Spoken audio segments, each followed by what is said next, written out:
And we are.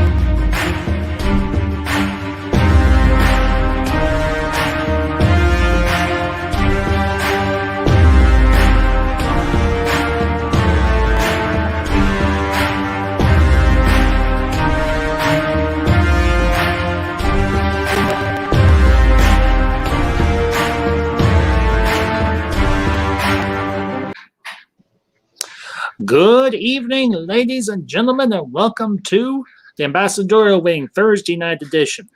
And as always, I am your host, the Ambassador, and with me this evening, I've got Orange Hat Reviews and Synder. And tonight, we're going to be covering a little bit of a different topic on a different night. We're going to be talking about the films of Zack Snyder. And to the chat, those that have been here and starting to come in, Superior Hero Reviews and Just Another Nerd, gentlemen, welcome. Thank you for being here this evening. And fellas, how we doing tonight? Pretty good. Can't complain. I can't complain either. Well, folks, I know considering all of the news that's been coming out about Zack Snyder and the Snyder Cut of Justice League, I thought this would be a good opportunity to do a little bit of a retrospective on a more contemporary director than I've covered in the past, because the last few of these I've done, we've talked about John Carpenter, we've talked about Mel Brooks, so just changing gears a little bit. We're still talking pop culture, but we're going a little more contemporary. We're going a little bit more modern. And honestly, Mr. Snyder has been a favorite director of mine and everything ever since I saw, one of his very first films I was aware of that he made, and that being 300. And I've been able to follow his career and everything. And by and large, I've been impressed with what he's done. And tonight, we're going to break down some of his movies. We're going to spend a little time and we're going to have some fun. So, gentlemen, I open the floor to you. Where would you like to start? What movie or what piece of Zack Snyder cinema would you like to explore first? What an amazing question. Well, I mean, where else better to start than the beginning with Dawn of the Dead? 300? Oh, yeah. I keep forgetting he did that. Yeah. Oh, and I did. And to the chat, Classic Comics, welcome, sir. Classic, I know you had expressed an interest in joining the stream. I have put the link on Discord and on Twitter, I believe. So if you are wanting to come on this evening, you are more than welcome to join us. So, yeah, I keep forgetting he did the remake of Dawn of the Dead, and that was I went to see that in the theaters. I remember seeing the original Dawn of the Dead from back, I think it was like in the 1970s or somewhere along in there. And to see this new adaptation and everything by Snyder, I was really impressed. I mean, I really was. It was a really solid adaptation of a great zombie classic by the great George Romero. So, and it had a top-notch cast, truth be told. So it was very gritty. It was very grisly at points, but it was a great zombie film and just a great first effort for a up-and-coming director. So, yeah, let's spend a little time and we'll cover. Let's talk Dawn of the Dead. Yeah, well, it's rare to have a remake of a movie that is at least just as good as the original. And I think Zack Snyder pulls that off with his remake here.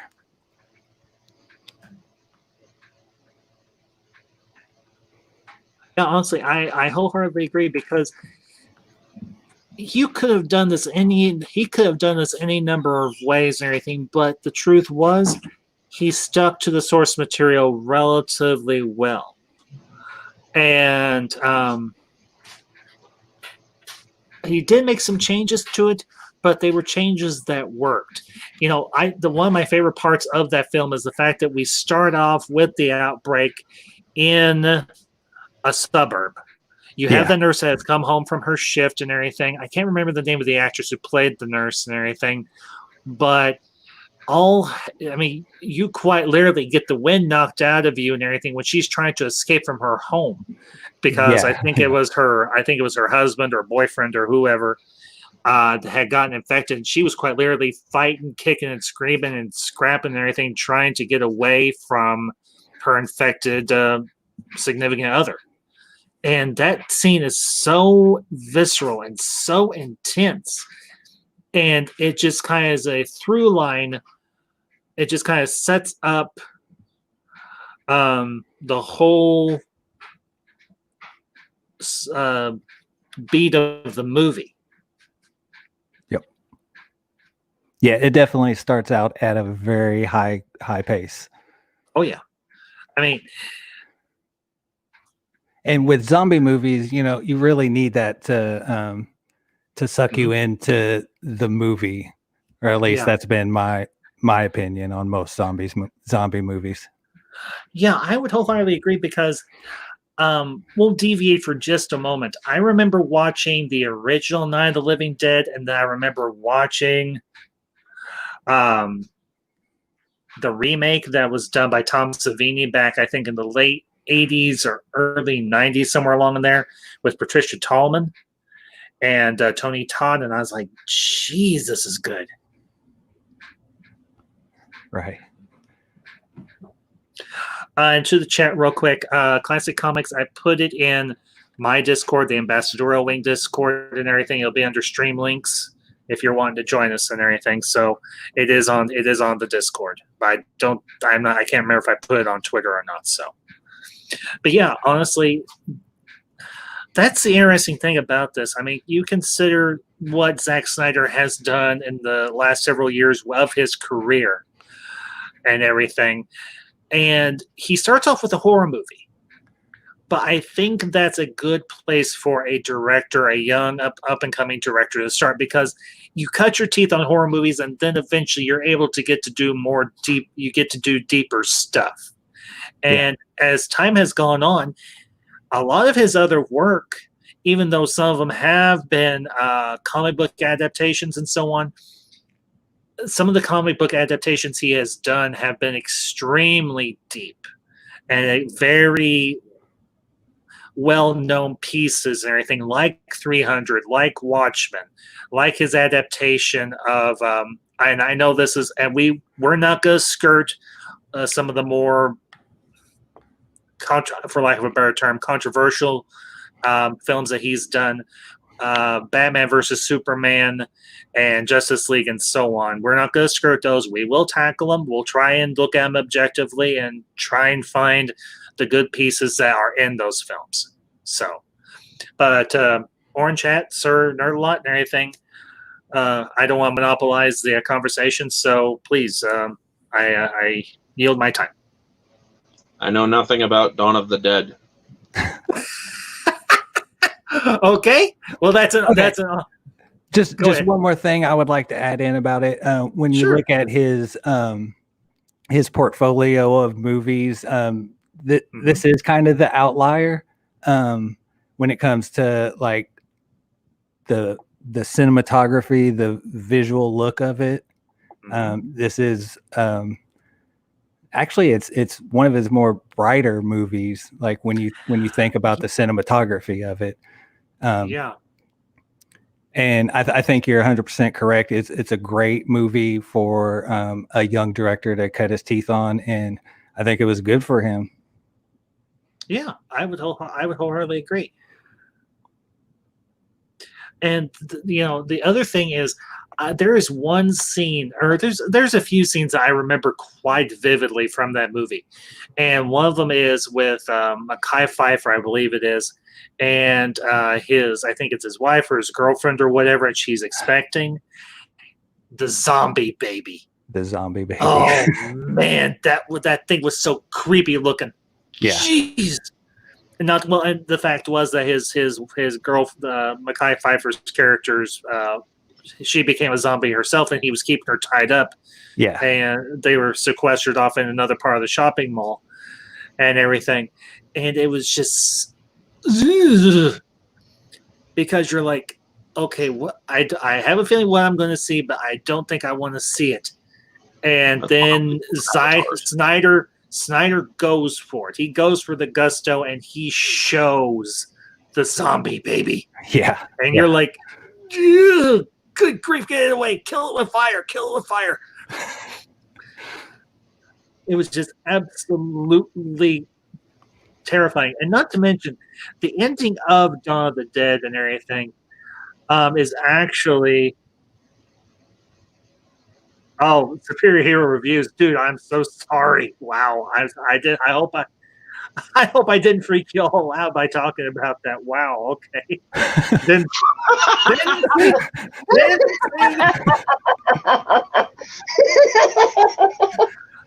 wow. Okay.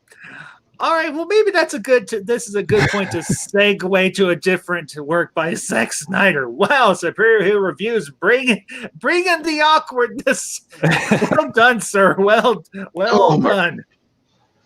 How about we go to Wow. 300? Oh, Yeah. There you Well, go. and here is our fourth classic comics. Classic. Good evening. Thank you for coming. Thank you for coming on tonight. Hello, thanks. I've never done it through Discord before, so I didn't know where to look for the link. Yeah, sorry about that. Well, I think I mentioned this. Just a quick thing. I've trying to manage a Twitter chat room and to manage a Discord. It's too much. So Right. it's way too much. So I have moved everything pretty much over to Discord now. So, but yeah, was there anything I didn't know if there was anything you wanted to mention or bring up about Dawn of the Dead, the remake by Zack Snyder, and everything? Because if we're getting ready to move along to 300, so I wanted did you see it. I didn't see it in theaters. I saw it on video, like at home.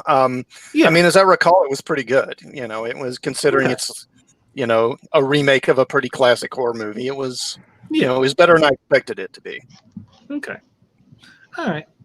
Well, then we'll move along to 300. And honestly, I love this movie. I mean, not only is it just based on a great graphic novel by one of the great comic book artists and writers, Frank Miller. And if you think about the body of work that Frank Miller has created throughout his career, and he goes historical on us, but he does it so well. And then you bring in Zack Snyder, and this is like his second movie, but it's his first really big budget movie because if I remember correctly, the budget for Dawn of the Dead wasn't that big, but the budget for 300 was. And this was the first, I think, in a partnership because it was put out by Warner Brothers, if I remember correctly. And Zack Snyder and Warner Brothers have had a pretty good track record by and large and everything. So, but yeah, this was my first, because I remember hearing the name Zack Snyder. I was like, wait a minute, I know that name. Where have I heard? And then somebody said he did remake of Dawn of the Dead. I was like, oh, and then this is one of the few times I went to an IMAX to watch 300, and I was like, damn, this is intense. I mean, because the action was so good and everything, and it was so the set design, the costuming, and everything else. Yeah, and that absolutely iconic line. This is Sparta. This is Sparta. And I'd to say the it myself, but I don't want to wake up the whole house. So no, that's all right. That's okay. And to the chat, Brian Hill, welcome, my friend. Good to see. Glad you could be here tonight. Well, actually, I might be able to do it. And just another nerd. Yeah, I have seen the parody as well and everything of 300. Yeah, Meet the Spartans, which is a parody of Meet the Parents with 300. So, but honestly, yeah, I love 300. I've read the graphic novel. I don't own it, but I have read it and everything. I'm like, wow. And I looked at the panels that I could recall back to the movie. I was like, geez, he really captured these really iconic images from the graphic novel so well. Now, yeah, I haven't seen the graphic novel, but correct me if I'm wrong, but there are a lot of panels in that comic that match up like perfectly with the movie. Oh yeah. Right? Oh yeah, big time. Yeah, and okay, and I am having a brain freeze. Can someone tell me the name of the guy who played Leonidas? Because I cannot for life remember his. Gerard Butler. Yeah. I was trying to remember his name on the way home, and I was like, I was drawing a complete utter blank, and I was like, the guy who's in Phantom of the Opera, who can't actually sing, but was actually a pretty good Phantom. Yeah, Gerard Butler. I'm like, jeez. And you've got an Irishman playing a Spartan, a Greek. I think he's Scottish, isn't he? Yeah, I think he's Scottish. Yeah, he's Scottish. Yeah, he might be Scottish. You might be right. Hold on, I'll ask what's her name. He's gonna ask Alexa. But yeah, 300 was just it's a great piece of world history. Scottish. Okay. All right. It's not Scottish, it's crap. Patrick Stewart, Saturday Night Live. I get that reference. And he's not even Scottish, he's English. But yeah, Snyder did I think honestly he did a really good job adapting Miller's graphic novel into a movie. And that's the interesting thing about Snyder is he's got a really good brain for taking these iconic comics and stories and everything and adapting them to the screen in a way that's faithful to the source material by and large and everything. When he's got good control of the production and everything, he doesn't have the studio muddling around and everything a whole bunch. Because honestly, 300, it is such an icon. It's like it is a modern icon, as a modern classic. I mean, I know it just came out like in the early 2000s and everything, but it has such a top-notch cast. It's got great music and everything, and the story. The story is something that resonates with everybody because it is, as far as we know, true. This did happen to one extent or another. Yeah. Oh yes, the events of Thermopylae were historical. Now, were they were they factual in that movie? No, they were embellished, wildly embellished. Yeah. Well, and the thing you have to remember, this is Frank Miller's recollection or recounting of the Battle of Thermopylae.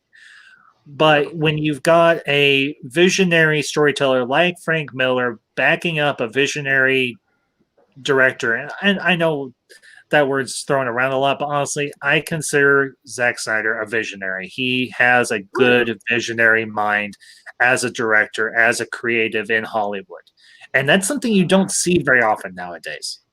So, very true. Yeah. No, there's very few of that left. Yeah. I mean, one of my most favorite lines from 300 leads up to the "This is Sparta" moment. It's not the "This is Sparta" line.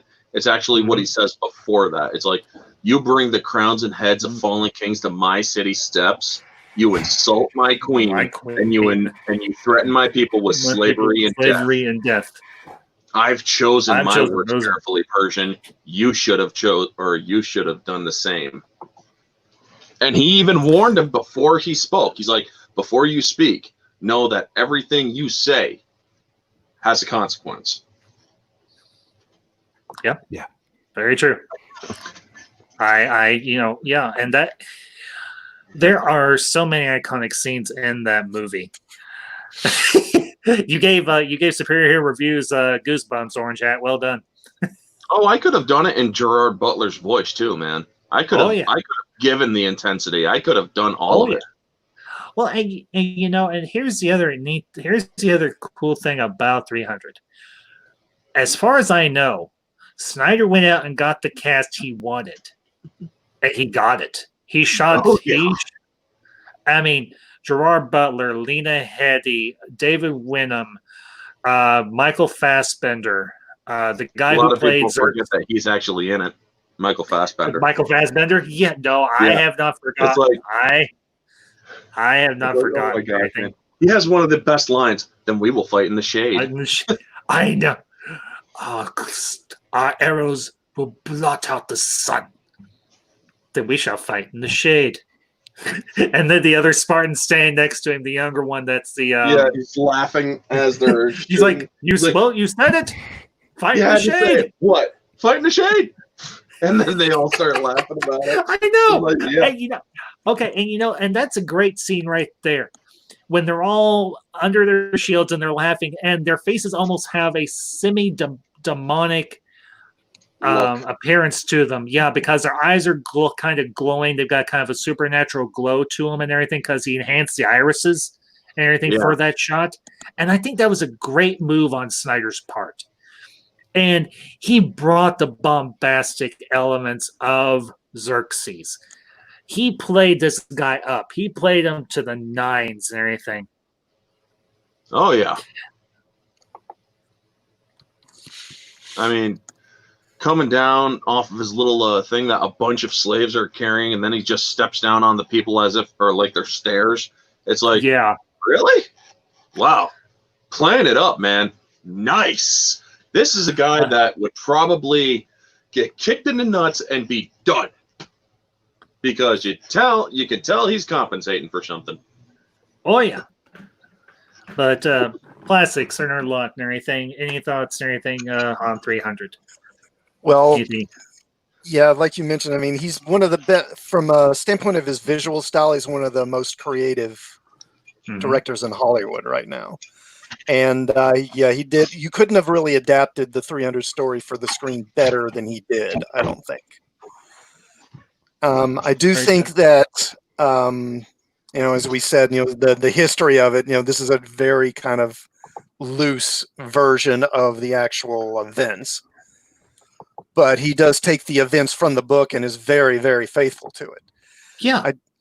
And the visual tricks he does, like the slow-mo, then speeding up, slowing down again, that sort of thing, I think that was the first time I had seen that done, really. And it was very striking to see in that first movie. And of course, he's gone back and done that other times.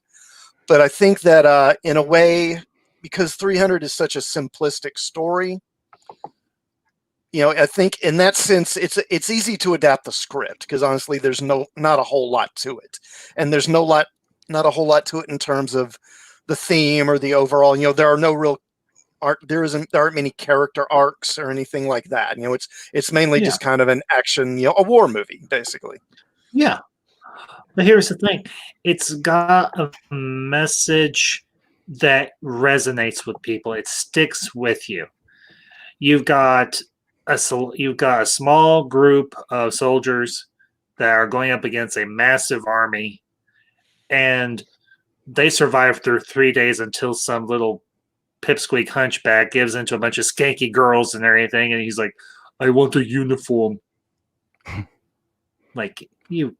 And, I'll say this, Gerard Butler as Leonidas, he delivers one of the best burns ever. You there, Ephialtes. May you live forever. And I'm like, cold. Ouch. Well, that's the biggest insult in Spartan culture. Yeah. And the look that Ephialtes gives, because he's begging, or he's literally begging Leonidas. He's like, think of your men and all this stuff. And it's like, you don't think that he is? But when he says that, Ephialtes knows exactly what's about to happen. Yeah, and he sets that up when King Leonidas leaves the conversation with his queen girl. Gorga. What does she say to him, or vice versa? Back on your shield or on it. Yeah. Yep. Yeah, and and I'll say this, and I think it was Superior Hero that made this comment in chat and everything. He's like, man, I hate Lena Headey because of Game of Thrones, but then I watched 300 and I love her again because she was a badass in this movie. And yeah, she was. She's still good in Game of Thrones, just because the storyline starts to fade towards the end of the series. She still delivers a solid performance as Cersei. And and she's done a lot of other good stuff and everything. I mean, she did Sarah Connor Chronicles and everything. And she was good in that. She really was. And I think that show was cut down too quickly and everything because I was watching it and I was like, hey, I'm invested. But unfortunately, it got cut, which stinks. What And it had over like 2 was million. that? The one with viewers still. Mm-hmm. What'd you say, sir? what was that? The one with the black haired girl as the Terminator? Yeah, Summer Glau, Yeah, yeah. Who was yeah. in a Firefly? I think it was. Yeah. She played the one girl who was like a. Yeah, that show wasn't bad. I enjoyed it for what it was. So I mean, the thing is, Lena Headey has actually played like period characters a lot. Mhm. I mean, A the lot. first She character I has. ever saw her in as was Guinevere in the Merlin movies. yeah, I remember that myself. So Oh wow. are you talking about the one with Sam Neill? Yep. Yeah, I thought that was Oh her. yeah. Okay. I didn't realize that. Yeah, that was her. Yeah. Wasn't it? Yeah, it was. So, but yeah, the other great thing about 300 that Snyder brings to it is the set design because he keeps it in tone with the it keeps it as a thematic element. He kept the sets very Spartan, very simplistic, very easy to manage, and everything. And he used CGI and green screen to expand the backgrounds and expand the sets, and he did it competently. Because this is one of the first times and everything that you had a dynamic like this and everything in a film or anything like 300, where you had very minimalistic sets, but then you had the director tell the set designers and everything, we're going to build off of this. We're going to make it look bigger, and it looks good. I mean, it looks like the bloody comic and everything. And Classic Comics, I think it was you that made the comment. This is essentially a war movie, but it is a war movie that has a lot of feeling and a lot of emotion behind it. So, yeah, superior reviews. I've heard mixed reviews about 300 Rise of the Empire and everything. I've heard some people liked it, some people didn't, and everything. So I liked it. I thought it was interesting. yeah, because It was honestly, Neil Gaiman's turn to take a stand. yeah. Well, if I remember correctly, isn't this in either running concurrently or after Thermopylae? I can't remember. It was believe right it's after after. Thermopylae. It was right right after? Thermopylae. Okay. Like That's- right after, because it starts with Xerxes going right up to Leonidas and taking his head off. Mm-hmm. Yeah, I think I remember hearing about that because I never got a chance to see the sequel and what have you and everything. Because I know it was a lot of naval battle and everything, which I thought was actually kind of a cool concept. So, but any other comments we want to make about 300 before we move along? Yeah. Okay. I mean, like we said earlier, this movie had a lot of iconic lines, and a lot of people don't realize this, but Moulin Labe, which I see all over Twitter, is actually from the historical context of the 300. Yep. Because it is exactly what they said to the Persian army when the Persian army told them to lay down their arms. They said, Moulin Labe, come, or basically bring it on, come and get it, whatever. Yeah. But the one thing that I absolutely liked, it was my second favorite line. A lot of people think that my favorite line is that this is Sparta. It's like, no. The first one was what he said before that. The second one is what he said to Xerxes when he refused his offer, when Xerxes threatened what he would do to Sparta. And he's like, well, here's what's basically going to happen. The world will know that 300 men stood against a tyrant, and when all is said and done, even a god king can bleed. Yep. That is, I wholeheartedly agree. That is a great iconic line. And it comes straight from Frank Miller's pen. Mm-hmm. Because if I remember correctly, that's in the graphic novel and everything that Miller wrote. So, I mean, Gerard of Butler course, freaking nailed it as Leonidas. He was the perfect choice to play a king. Snyder generally is really good at casting. Yes, he is. He is. Yes. I would wholeheartedly agree with that. Yeah. When he goes after a cast, he generally gets it because he has. And here's the thing about Snyder: he has a good reputation in Hollywood. He's a director that people like to work with. He's a director that's fair and everything, and he lets the actors have a bit of say and a bit of leeway and everything, and how they're bringing their performance to the screen. But at the same time, he's saying, "This is what I'm going for, but I will try and meet you halfway." And you don't hear that, or at least up until just recently, you did not hear that very often about directors in Hollywood. Yeah, and that's what's really cool about those Vero watch-alongs or whatever platform that's on. Watching him watch a movie and watching it along with him and hearing him talk about it, you can just tell that he loves doing this stuff so much. Yeah.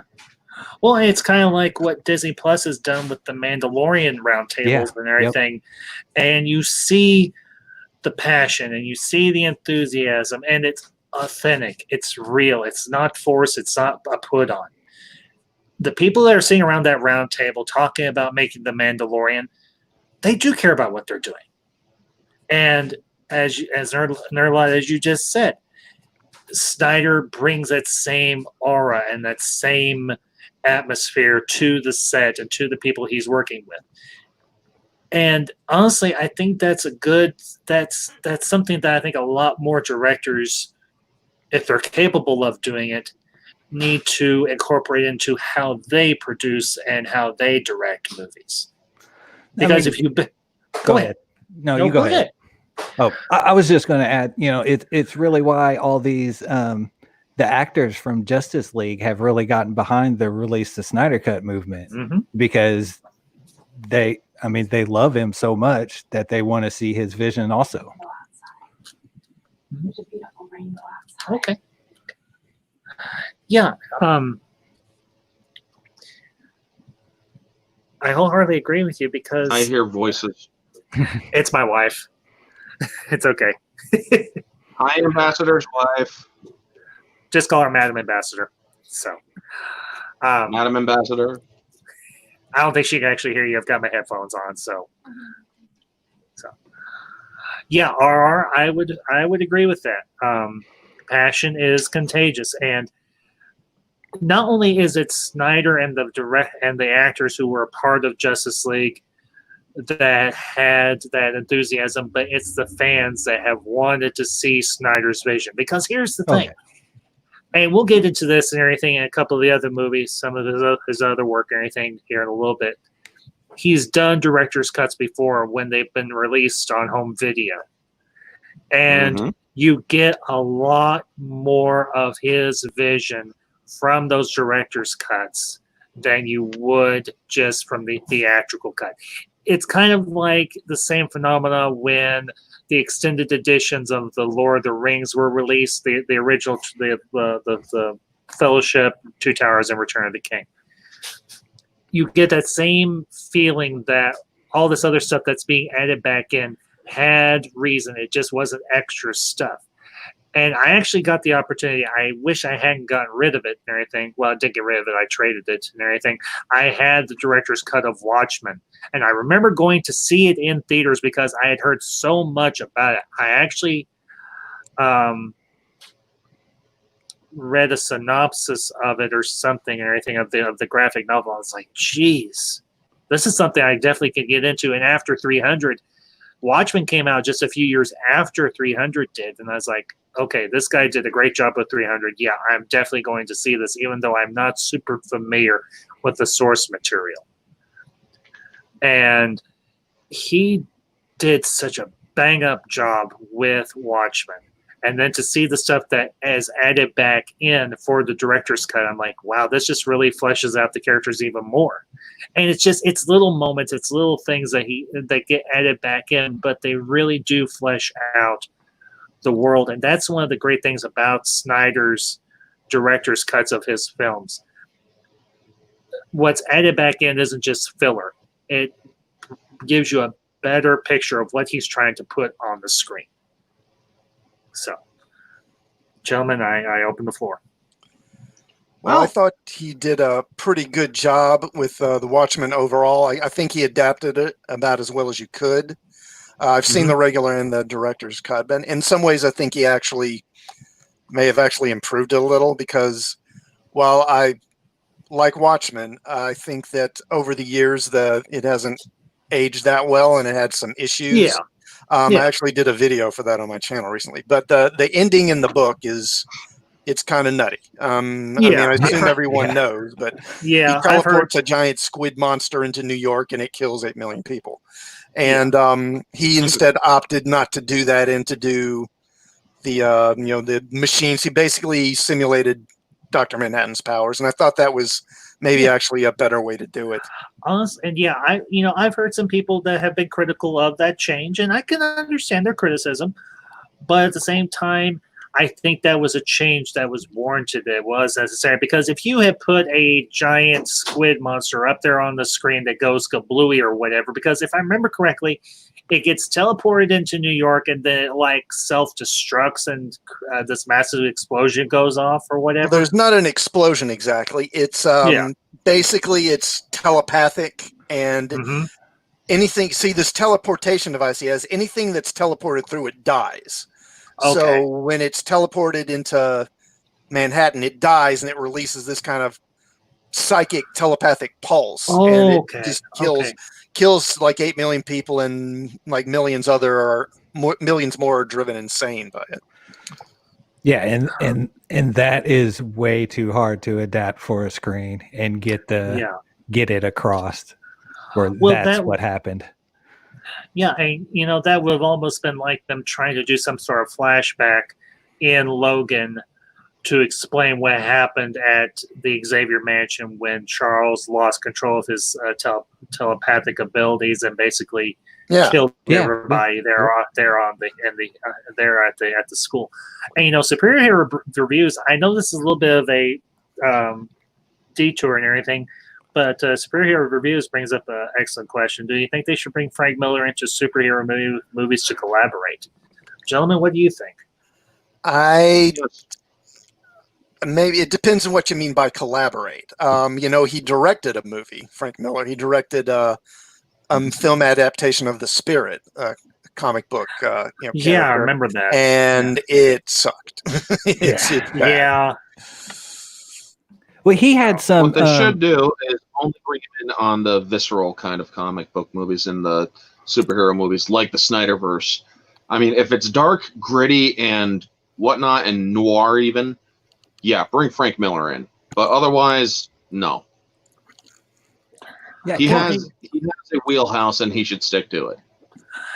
I would agree and everything. I mean, Frank Miller is an incredibly creative mind. He's a great writer. He's a pretty good.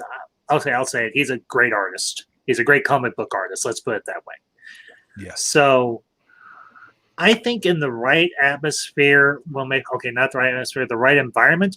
I think Frank Miller, he would make for a good collaborator and everything. Because I did go see The Spirit and everything, and I was like, this wasn't bad, but it could have been better because it had actors in it that I really liked. I mean, it had like Samuel L. Jackson as the what was it, the villain, the Squid or whatever, and I'm pretty sure it had Scarlett Johansson in it as well, and everything is like the Squid's one of his henchmen or whatever, or henchwomen rather, and it wasn't a bad movie, but I think it was too much trying to be too much like Sin City and everything, which I think honestly, to talk about, just briefly bring up another good modern director, Robert Rodriguez.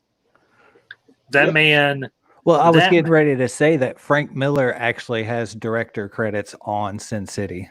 Oh, does he? Yeah. Yeah, because if I remember correctly, didn't he direct like a segment or a sequence or something? Because I know Rodriguez directed the biggest part of it, but I'm pretty sure Quentin Tarantino had a directing credit. Yeah. I think and everything for the first Sin City and everything, the one with Bruce Willis and Jessica Alba and Mickey Rourke and all them, and Elijah Wood as the creepy little mute and what have you. But yeah, but I'll say this. Miller and Snyder have had some pretty good collaborations, and I'll be interested to see if they do anything down the road and everything now that Snyder's starting to get back into the saddle again, especially after he gets done with the Snyder Cut, gets it finished up and gets it released and everything. I wouldn't be surprised and everything if maybe I wouldn't mind seeing Snyder and maybe Miller do something for HBO Max even. Do an original movie or do an original series or something, because they've got a good track record. They've got good history together and they work well. So I don't know what y'all think about that, but it's an interesting idea. They could do Batman Year One or something like that, perhaps. Yeah. Yeah, that would actually make. Well, aren't they basing the one that Matt Reeves is doing off of Batman Year One? The movie. I hadn't heard that specifically. Maybe they are, because it is sort of like him starting out. Yeah, They've used some. Nolan used some elements of it in his movies, and like Batman Begins and Dark Knight Rises, but no one's really done that actual story. Okay, yeah. So well, here you go. One of my. Go ahead, Orange Hat. We're still on Watchmen, right? Yeah, we kind of got off track. Yeah, just a little. We'll get back on track. Don't worry. Yeah, I just wanted to say that there's actually 3 cuts to that movie. Of Watchmen? Yep. Huh, I honestly was not aware of that. There's theatrical, there's directors, and then there's ultimate. That's the one with the Black Freighter stuff added in, right? Yeah, I think so. Yeah, I think that. Yeah, I think I heard. Yeah, because isn't the Black Freighter like a it's like an animated or like a motion comic or something like that? Yeah, in the comic, in the Watchmen comic, there's they're largely like a lot of the extra stuff that's in the extended version. It involves this guy who runs a newsstand. Yeah, who appears in the comic series several times, and there's this black kid who sort of hangs around his newsstand and reads the comics and stuff, and they have some conversations, and the kid's reading this comic called The Curse of the Black Freighter, and periodically in the series they cut to stuff from that actual comic he's reading. Yeah, and I remember they made kind of like a motion or animated thing based off of that. And that in the master cut that got added into the movie. Yeah. I remember hearing about that, but I never actually got a chance to watch it. So, okay, let's get back on track here and everything. Any other? Okay, I'll say one thing. I'll bring up one point about Watchmen and everything. Again, you had another top-notch cast, and it was primarily far as I knew and everything, unknown actors. Well, they weren't big names generally. At the time, they weren't big names, but they were starting but after that movie, they did become big names. Oh, yeah. Particularly the guy that played, the guy that played the comedian, what's his name? Jeffrey Dean Morgan. Jeffrey Dean Morgan. And everything, he started to get some traction and everything, and he's gone on to do some good stuff. I know he had a cameo in I think wasn't it Batman versus Superman as Bruce Wayne's father? Yep. But he's gone on. Obviously, he's done Negan and everything for Walking Dead, and from what I've seen of that and everything, he's did a really great job. And Rampage. Say it one more time. He was in Rampage. He was in that awful Jonah Hex movie. Yeah, I saw that movie. I was like, "Oh, Josh Brolin, what were you thinking?" Oh man, yeah, that was a painful movie to watch, and not because Megan Fox was in it, just because it was a bad movie. Whew, dang. I haven't realized. I guess I have a good brain to block out bad movies. So. Oh yeah, Yeah, he played the dad of the Supernatural brothers also Yeah, back yeah, in the he did. day. Yeah, that's right. That's right. He did, didn't he? I forgot about that. Yeah, but I'll say this about Watchmen: you believe that all those actors, those characters, they were the perfect casting for every single Yeah, one. yeah, that was a Yeah. great example of him casting. He did a fantastic job on that one. So Perfect for Rorschach, man. I mean, yeah, Jackie Earl Haley just freaking killed it, literally, as freaking Rorschach. he did. The whole the jail scene where he does the hot grease on the guy. Oh He's like, man, don't hey, you get it? I'm not locked in here with you. You're locked in here with me. me. And they just start beating on him while he's saying it, and he's not even feeling a damn thing. Well, and and here's something that we've kind of touched on, but we really haven't delved into too much or anything in terms of Snyder's movies. He's not afraid to go hard with the violence when it's warranted. It really isn't. He is not afraid to go hard on the violence when it's warranted. And in terms of Watchmen, there's some stuff, particularly in the director's cut. You get a little bit of it in the theatrical cut, in particular with Rorschach when he's talking to that psychologist or whatever there in the prison. He's talking about the first time he took a life. Yep. Because up until that point, he had not taken a life, but that first time he took a life.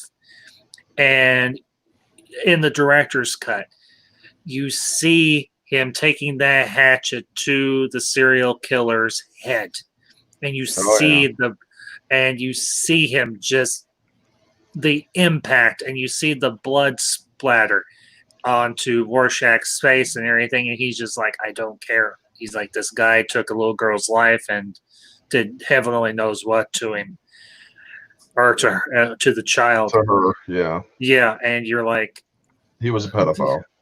Yeah, he was. And Rorschach was like, I didn't care. He's like, in that moment, something in me just snapped. And let's be dogs get put down. Yeah. With the line. Yeah.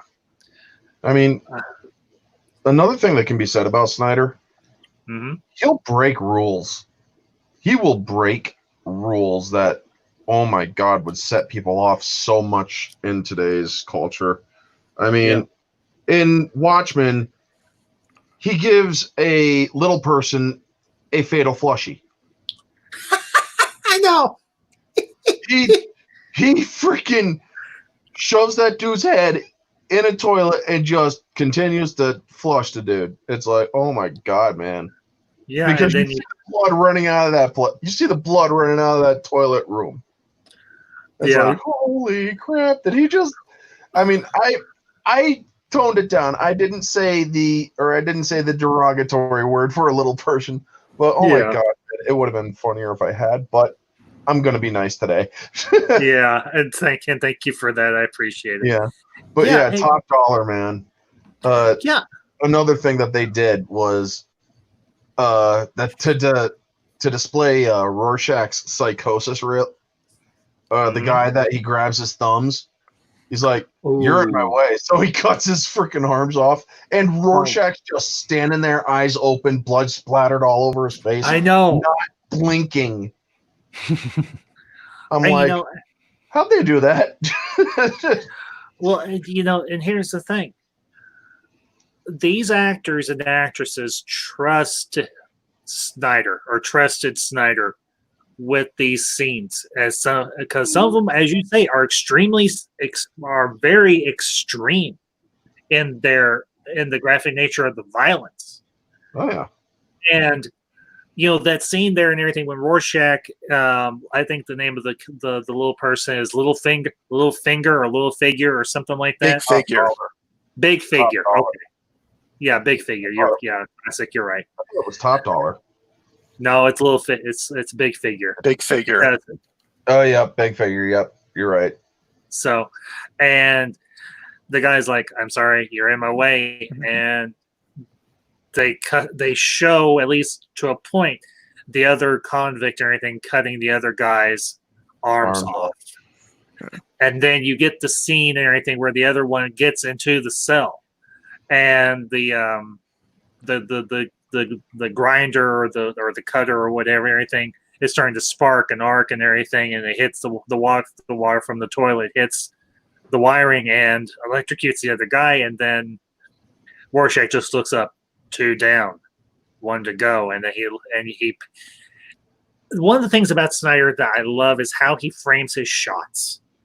He does such a good job framing shots, framing scenes, and you get that close up of Rorschach, and you see just his eyes go up, and he's looking almost right at the camera, but you know he's looking at Big Figure, and Figure's like, "Oh crap, I'm screwed," and runs.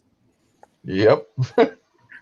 And then, of course, I'll say this for Rorschach: he has great comedic timing at points, even though it's very, very dark humor. When he goes and finds the psychologist, and he's like, "Where's my stuff? Where's my face?"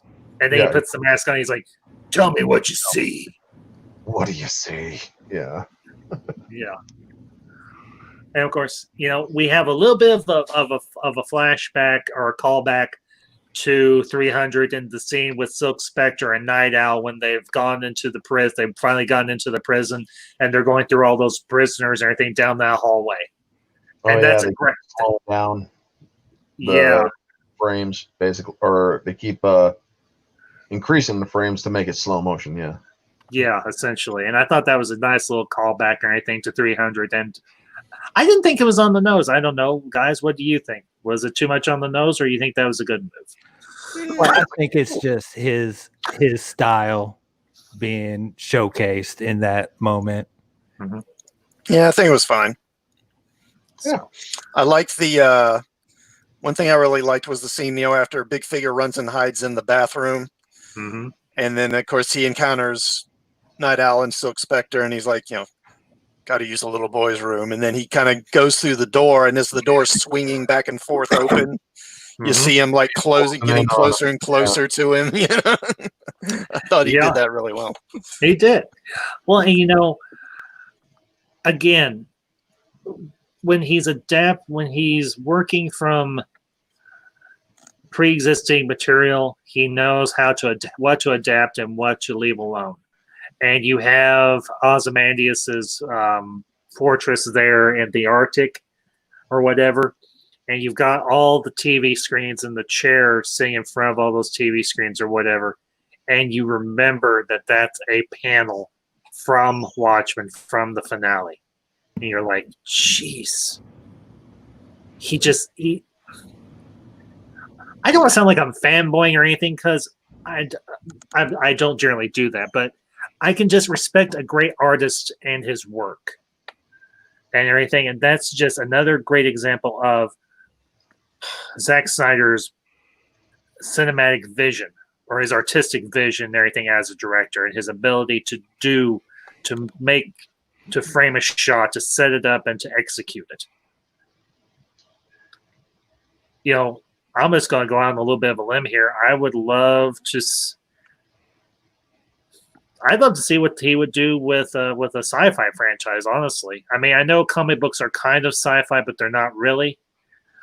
But I'm almost afraid for him to... He'd probably do a really good Starship Troopers.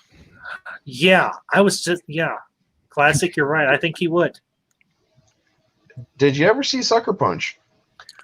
I have not had the opportunity, but I've heard a lot of good things. And not to mention, it's on HBO Max, and I'm going to eventually watch it. I know that's one of his films. I've never gotten around to seeing it. Edition, it's a lot better. He has he has a knack for doing great extended editions, because I've seen movies. I think all of his movies have them. Yeah, I've seen movies that have extended editions that are not his, but other people who have done extended editions, where some of the extended parts actually conflict with the movie itself, where hold on. Snyder understood the tone Moore had made. It was humanizing superheroes. Being a superhero wasn't all fun and games. It had real world consequences. You're absolutely right, man. And Yeah. they actually display that very well with Rorschach's character. I mean, there was that villain dude that Patrick Wilson and Silk Spectre were talking about, and he's like, whatever happened to him? Oh, he tried that with our Rorschach, and Rorschach dropped him down an elevator shaft. And they're laughing. Yeah, they laughed at it too, and it's like, that's not funny. It's like, no, it isn't, but we're still laughing. But they also show that these heroes will, when it comes to the nitty gritty, are not afraid to do what they have to. I mean, when they went to get mugged, or when they almost got mugged in the alley, one of them punched the dude's arm where the freaking bone just comes right out of the arm. Yep. And it's like, damn. But one of the things that was great about Rorschach in this movie, he stood by his convictions all the way through. Yeah. Because they realized that the only way that peace would have been able to have been sustained, Rorschach wouldn't have stood by or couldn't stand by it.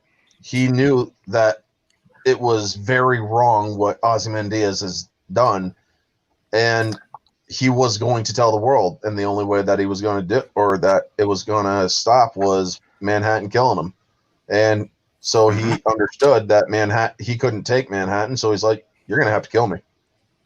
Yeah, and he literally begged him to do it too. He's like, do it. And then he's like, and boom. Yeah. One of the things about the movie that's, the story, I should say, just not the original comic, is the way Miller, his sort of the underlying political philosophy of the story. And this is another thing I talked about in that video I did. So, I mean, he's left-wing. He's very left-wing, in fact. And, but he doesn't, and this is a good example of how you can do put political views into your story and it works, and you don't just feel like you're being lectured to, because he deliberately sort of put in characters who have these differing political philosophies. Rorschach is very right-wing and very sort of black and white in terms of his views, which is reflected in the mask he wears.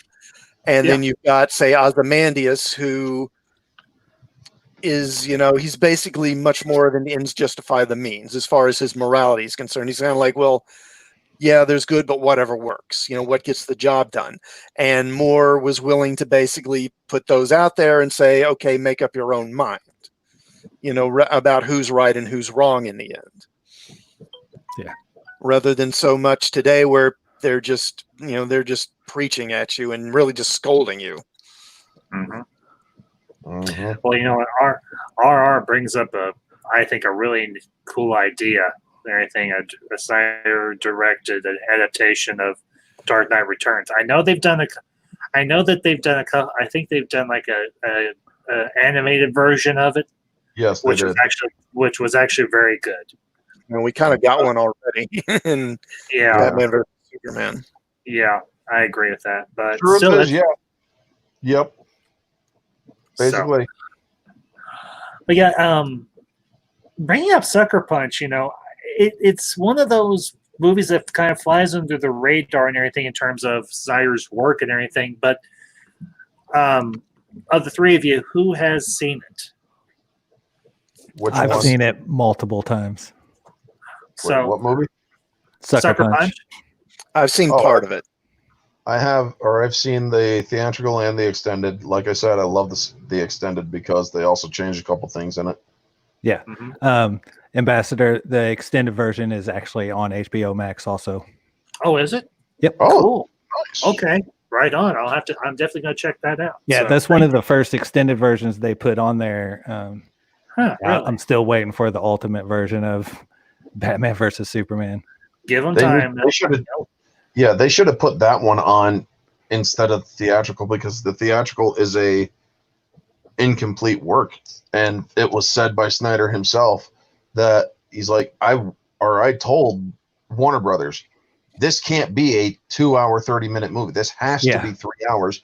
Otherwise, I'm going to have to cut stuff. It's not going to make sense, and people are going to hate it. What And happened? They just straight up didn't care. Yeah, they straight up didn't care. And what happened? Well, he had to cut stuff. It didn't make sense. People didn't like it.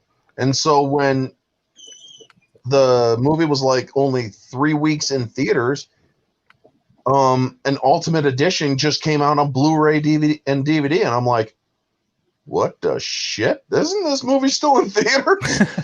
And I'm like, okay, I'm buying it. Well, and and here's the thing. When studios listen to Snyder, they do well. Mm-hmm. When studios don't listen to Snyder, they do poorly. Yeah, unfortunately. Yep. And here's the thing. I think Warner Brothers is one of those few studios out there that's finally starting to wake up. Maybe they got to use a term that's been going around lately, red pilled, and said, people are asking for X. The directors want to give people X. Maybe we should let them do X. Well, that's one of the reasons why I'm super excited about the whole release the Snyder Cut movement. Is I think you're going to start seeing more of the power going back to the director. Not a lot of people are saying it's going to go back to the fans, and that's not necessarily a good thing. But having it go back to the directors, that is a very good thing, I think. Yeah. Well, and here's the that's a double-edged sword, really, because you got directors like Snyder, and then you got directors like Taika Waititi, who will ruin your mythos in a minute, baby. Yeah. And and here's the thing. If you get the right director and the right fan base, and you've got a director that will listen to the fan base and say, okay, I hear what you're saying.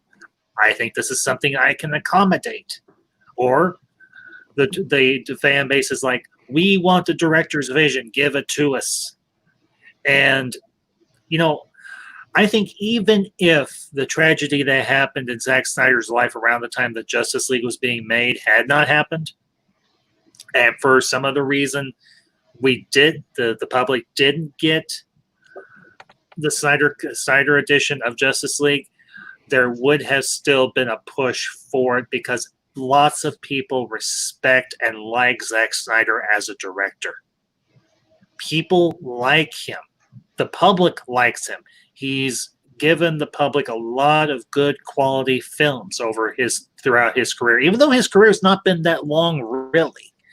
But he's had his name attached to a lot of top-notch films, and the public remembers that and says, "Why aren't you giving us the guy's actual vision? Why aren't you giving us this director's actual vision instead of your version of their vision?" And that's why the fan base, why the Snyder Cut fandom got their win, got their W, and Snyder got his W too. I mean, he had to take time off and everything because his daughter committed suicide. I understand that. Even though I'm not a parent myself, I get it. His mind wasn't in it. He tried. But his mind and his heart just wasn't in it. But now, after all this time, his heart and his mind are back in it, and he wants to give all these fans that have been so supportive of him and his family throughout the last several years, not just professionally, but privately, that said, hey, we get it. You lost a child. Go mourn your child. And I think there's a lot of goodwill towards Snyder.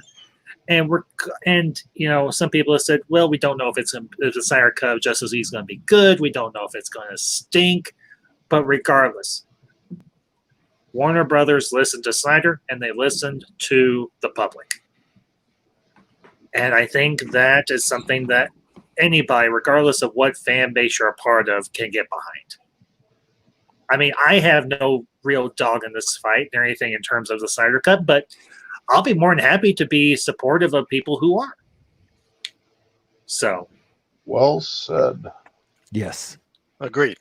I'm going to step away for just a minute. Okay. We'll carry on and everything. Is there anything else we want to touch upon in terms of Watchmen, or do we want to move on to something else? Only that the long-eared tiger Bubastis was pretty cool looking. Yeah. I agree. Yeah, the blue tiger. Yeah. Yeah. Also, there was a little bit too much of an obsession with the color blue in that movie. I get what you're trying to say, Orange Hat. I get it. Those. Yeah, and I'll be the first to admit those shots did make me a little uncomfortable. But you know what? I can understand and I can respect Snyder's vision. He was trying to say, hey, this guy is very detached from humanity. He doesn't necessarily operate by humanity's norms and what have you. And I get it. I mean, I wasn't one of those people sitting in the theater snickering because Dr. Manhattan was walking around butt naked and everything, but I was like, okay, this does make me a little uncomfortable because I'm a guy. I don't want to look at another guy's junk, even if it is blue and glowing. And I mean, I will say this though. Yeah. Manhattan's character, when he's like doing multiple things at the same time, when he's also having sex with Lori. Sub-Spectre. Yeah, Lori. Yeah. And then she gets pissed off at him and throws a thing at him, and then it just self-heals and whatnot. He goes and stops her. I assure you, my focus was on you the entire time. It's like, dude, you're lying your ass off right there. If your focus was on her the entire time, you wouldn't have been able to do all that other stuff. Yeah, but here's the thing. This is the thing you got to remember about Dr. Manhattan. He's omniscient. Well, not just that, but here's the thing. He doesn't necessarily operate on the same plane of existence as the rest of us mere mortals do. So in that particular instance, he may have been telling the truth from a certain point of view. Wink, wink, nudge, nudge, ha, ha. Bad joke. Yeah, I know. So, but yeah, and I agree with that. One thing. Oh, sorry. One go thing ahead. that they did do that was very cool to tie into actual things was the face on Mars. The face on Mars is an actual phenomenon. There is a face on Mars. Yep. And they have it as the freaking comedian or the comedian's happy face on Mars, and it's like, well, that's gonna make people wonder. Yeah, no kidding. Because, I feel like we kind of neglected the comedian a little bit. He was the main focus of the entire story. I mean, pretty much, yeah. We all revolved around because he was the one that figured it all out first. Yep. Mm-hmm. Except he never got to tell anybody. Yep. Ozymandias kind of stopped him before he could. He did tell a couple of people, though. I mean, he told the pointy-eared bastard, what was his name? Moloch. Moloch, yeah. Yeah. Who was played by Matt Frewer. Yeah, who was also in Max Headroom. Yeah, that's where he really got his claim to fame was Max Headroom. He was actually also in an episode of Star Trek Next Generation. He played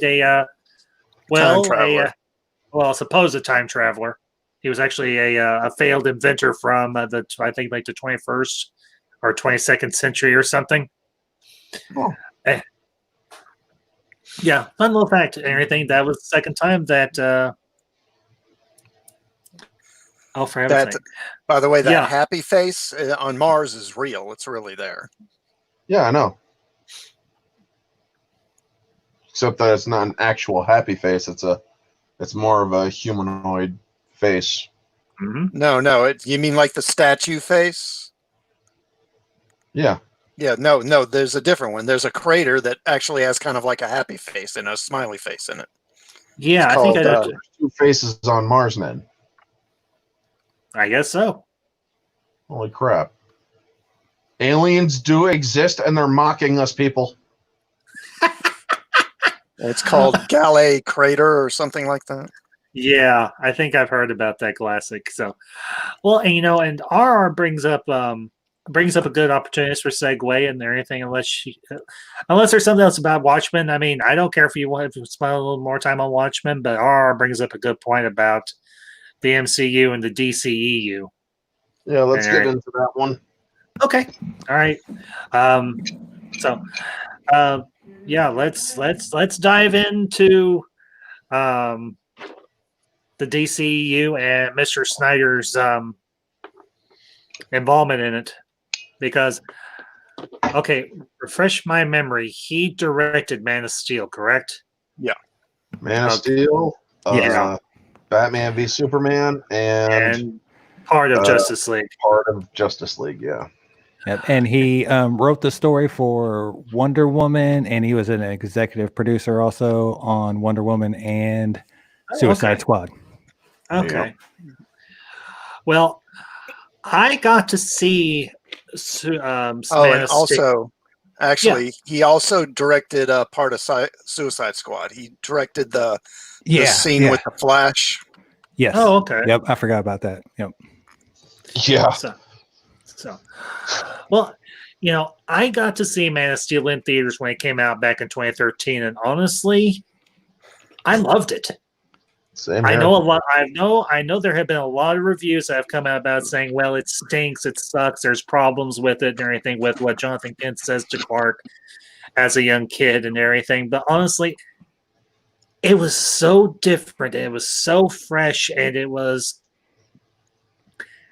a reimagining of a great origin story. And I thoroughly enjoyed it. I like Henry Cavill as Superman. I really do. And everything. And, Russell Crowe as Jor-El. I thought he was a good Jor-El. I know a lot of people throw shade at Russell Crowe, but I thought he did a good job. I really do. He carried the wisdom of Jor-El. That's yes. It's not easy to channel Marlon Brando, but he did a very good job at making it his own, but also having a little bit of wisdom like Marlon Brando. Yeah. Well, and I'm not the biggest Superman aficionado around and everything, but I've watched the Christopher Reeve movies, at least, the good ones and everything. And I've read some Superman comics and everything in my lifetime, and I like him. He's a good hero. It's a good character. But for me, what sold me on Man of Steel again was the fact it was Zack Snyder. I was like, this guy has done 2 movies I absolutely love. I'm going to go see this one too. And I remember going with some friends from our church and everything, because the church group that I was a part of at the time, we went to see Man of Steel and everything as a group, and we all walked out and we were like, dang, that was good. And everything. And yeah, believe it or not, us crazy church people, we do go to the movies, and we do watch stuff like Man of Steel. And I asked some of them after. Go ahead. I'm sorry. It's just the whole crazy church people thing, and reminding me of the scene where he actually goes to talk to the priest. I know. And he's like, yeah, the guy that they're looking for, or the guy that they want, I'm the one they're looking for. What does the priest do? Gulp. It's like, do you know why they want you? I mean, this dude just basically had everything that most, not all, most religions deny outright. It's like, there's life outside or there's other life in the universe. Why do I believe in God? Well, here's the thing. I am a Christian. Obviously, I've made that pretty clear. Mm-hmm. I would not be so foolhardy to think that we are the only intelligent life that a divine creator or intelligent design or whatever moniker you want to put on it has created. It's a big universe. And to quote a favorite show of mine, it's an awful waste of space. If we're all that was ever made that was intelligent. So, but yeah, I know some people have made criticism about, there's too much Jesus allegory or metaphor or whatever in Man of Steel. I don't see it. I do not see it. I'm sorry. Zack Snyder was not trying to make Superman and everything out to be a allegory or a metaphor for Christ. I don't see it. Not at all. Sorry. I mean, because, well, if he was trying to make Superman Christ, well, then Superman wouldn't have had a father. Precisely. But, in terms of being, self-sacrifice and putting others before oneself, you can make an argument that does fall in line with the whole Christian mindset, and I can agree with. That I can wholeheartedly agree with. But in terms of this idea that Snyder was trying to do the other, no, I'm sorry, I don't see it. And again, you had a great cast. You had Henry Cavill, you had Amy Adams, you had Michael Shannon as Zod. And I'll say it, I think Michael Shannon's Zod was just as good, if not maybe better than Terrence Stamp's. Okay, yes, I probably just spoke blasphemy. Come at me, all of you. I don't care. Oh, I'll come at you and you won't see it coming. Don't worry. I'm just kidding. But thing is, it's like I say when it comes to comparing Jokers. You can't compare Heath Ledger Joker to any other Joker because you're comparing apples to oranges. The same thing goes with Zod. You cannot compare Michael Shannon's Zod to Terrence Stamp's Zod. They are different Zods. This one wasn't always saying, kneel before Zod. He was saying, I will find him. Yeah. I will find him. It's like, dude, you're going to have a freaking thing. You're going to have a freaking vein burst out of the side of your head. And you probably just pissed yourself as you said that. And the minute I say that I like Michael Shannon, Zod, and everything, we go down to 3 watchers. I ticked everybody off. Yes, you did. But the reason why I said he probably peed himself when he did it, look at the expression on his face as that ice creeps up on him. It's just sheer discomfort. I mean, yes, he's also very angry. I get that, but I'm trying to be humorous, folks. Yeah, I know. So, well, and RR brings up a good point. Lawrence Fishburne is best Barry White. Yeah, I would say that was a pretty good casting. Yeah. I would say that was a pretty good casting. So, classic Mr. Nerd a lot. I'm gonna shut for a few minutes. Y'all share your thoughts on Man of Steel. Okay. Go ahead. I was going to say, well, I like Man of Steel. I don't love it. Again, visually, it's very good. I'm not crazy about this, sort of desaturated look that he gives the film.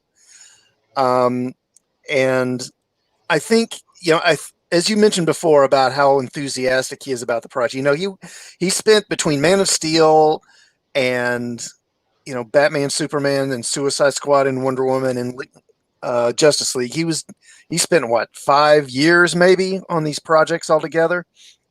And he clearly had a tremendous enthusiasm for it, and he clearly had a tremendous vision. But I think honestly, I just don't think he really gets what the core of the characters is. And I think he reads the source material and he sees images, and he sees an image from Dark Knight Returns, and he thinks, oh, that'll be cool.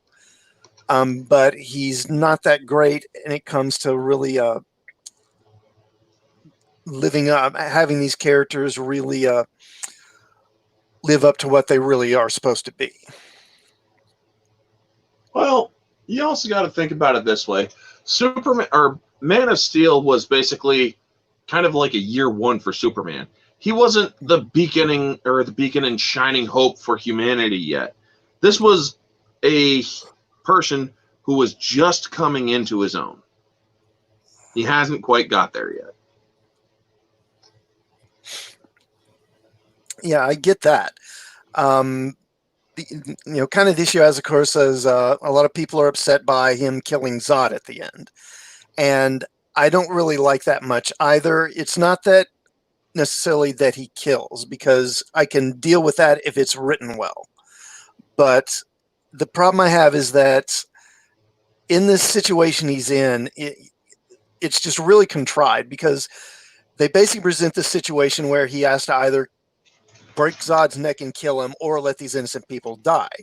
And, he's Superman. He has other things he can do. He could have tried to fly away. He could have, they're in a train station. He could have maybe knocked the floor out from under them for them to fall into the next level. Or, he's invulnerable. So, maybe you just put your hands over his eyes and block the beams or something like that. He's invulnerable. He's not without pain, though.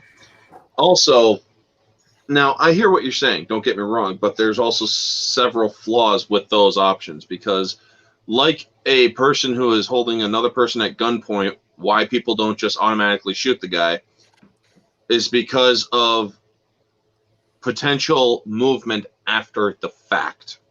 If he was to try to fly up, chances are Zod's eyes would move left or right. You don't want to take that chance because if he went any further to the right, he would have fried those people. Knocking the floor out would do the same thing. Putting your hands over his eyes, he would move his head even, or he would shake his head just a little bit, it would fry those people.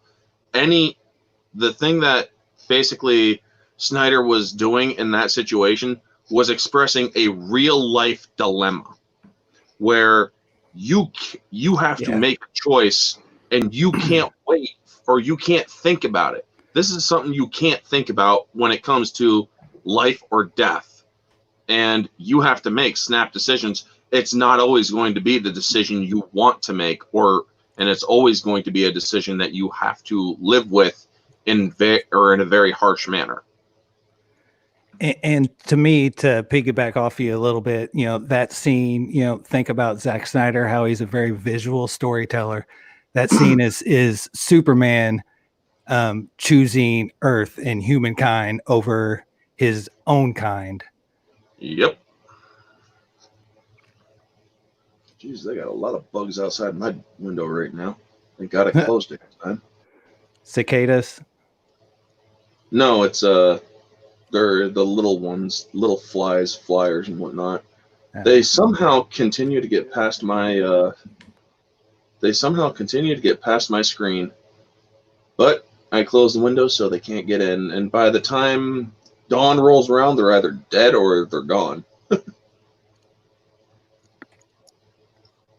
just weird. And guys, you all brought up some very, very good points and everything about the flaws and imperfection of Man of Steel and how it could have worked out differently. And, I respect all of you and everything for what you had to say, because is Man of Steel perfect? No. But there's a lot more good in it than there is bad. And yeah, I can understand people's grievances because generally Superman does not kill. But I think what Snyder was trying to do is say we're still honoring the biggest part of who Superman has been, but we're bringing in some different dynamics and everything to kind of make him more relatable for a different audience. But we're not trying to break the character so far away from the tropes and everything that have been part of his character for, well, seemingly forever. Because Superman's one of our earliest superheroes or anything in a lot of ways. And Man of Steel, even for its flaws, does present a lot of good arguments. And one of them is in everything that conversation that Clark has with Jonathan and everything after he pushes that bus out of the river. And R brings up a point. He chooses human beings over his own race. But here's the thing. Which race is his own race? Yes, he's Kryptonian, but he has spent the majority of his life amongst humans. He was raised by human parents. Everything, non-Kryptonian parents and everything. And, the question becomes, yeah, he's a son of Krypton, but isn't he also a son of Earth? Because he has spent so much time on Earth. Does that make him just as does that make him just as human as the rest of us, even in spite of all of his extraordinary abilities? Or is he forever apart from humanity because of his abilities? Well, that goes back to what Jarrell was telling him. Your mother and I wanted you to learn what it was like to be human first. That way you could be a bridge between two peoples. Yeah. Well, it's an interesting question because obviously this kind of dwells on that a lot more than other films about Superman have, or TV shows about how he is different from everybody else and can he ever really fit in. And one of the things that inspired or may have inspired the Superman character, the creators denied this, but back in the 30s there was a novel called Gladiator, and it's about a scientist who basically creates the serum, and he gives it to his wife, I think, and it causes her to have a son, and the son is superhuman. And he's very much kind of like an early version of Superman. He has super strength. He's very difficult to hurt. He can run very fast, and he can leap a long way. He can't fly. He doesn't have the X-ray vision or the other stuff that Superman developed later. But that's what the novel is. It's not a superhero story. It's basically about this guy who is fundamentally different from everybody else on the planet, and it's him trying to kind of figure out where he belongs and what should he do with his life. Yeah, and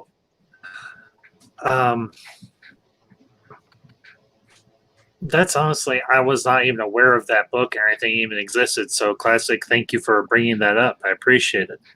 Mm-hmm. The thing about Man of Steel is, and RR brings this up, and RR, I appreciate all your input tonight, very much so. You've always been very active in the chat, and I appreciate it. Thank you.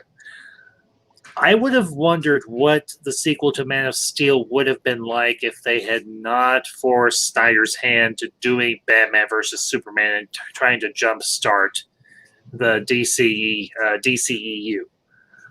I would have loved to have seen what Superman 2 or Man of Steel 2 or whatever the next installment of Superman story would have been like.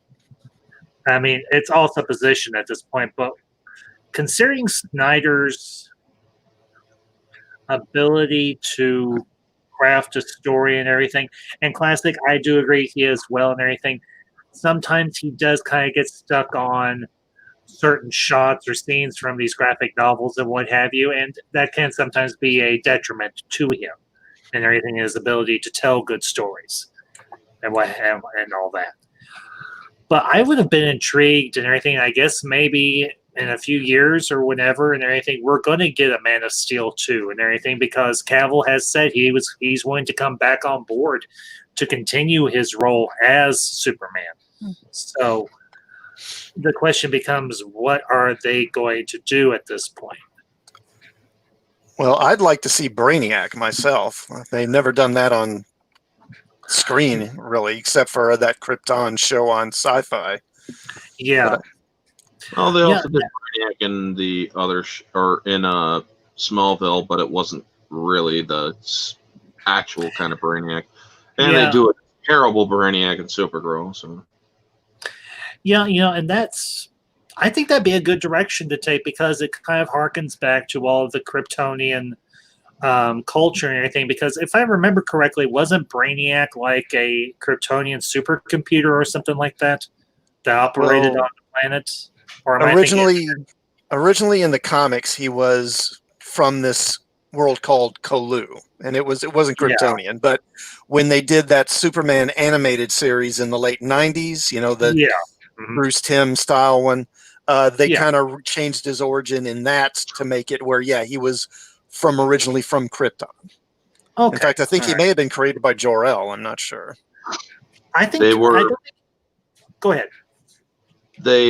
If you ask me, that's the problem with DC in the later years. They made some switches to Origins, and they even added Origins that they shouldn't have. I mean, Brainiac, yes, he was not originally a Kryptonian construct. He was an extraterrestrial construct that was fascinated with Kryptonians because of their rarity. But there was another character that they completely screwed with, and as much as I like Batman v Superman, I do not like the Doomsday being a Kryptonian, because originally, when Doomsday was created, he had no origin. And that is what a lot of people liked about him. Somebody who nobody knew about could beat Superman. Yeah. Well, originally when he first appeared, his background was a mystery. But just a few years after they did, that original Death of Superman story, they did a miniseries called Superman Doomsday Hunter Prey, I think it was called, in which they revealed his origin. And he was created by a team of scientists that included some Kryptonians. Yeah, I remember that story very, very well because I had read it and everything. I was like, okay, this makes sense, because didn't the scientists weren't they operating on like a primordial Krypton or something like that? Well, they were on this planet that was like, it's the sort of quote unquote most inhospitable planet in the universe. It was like the environment's really harsh and it's full of these vicious predators. So they basically genetically engineered this creature, then put it on this planet, and of course it got killed. So then they took cell samples from it, create a new one, put it out on the planet, it gets killed again, and they did this over like generations, like decades, maybe, or maybe more. Eventually it evolved into the Doomsday that we saw in the story. And that was kind of the thing, was that once you defeat him, basically he'll just come back to life, but now he'll evolve and become stronger. Yeah, what kills you makes you stronger.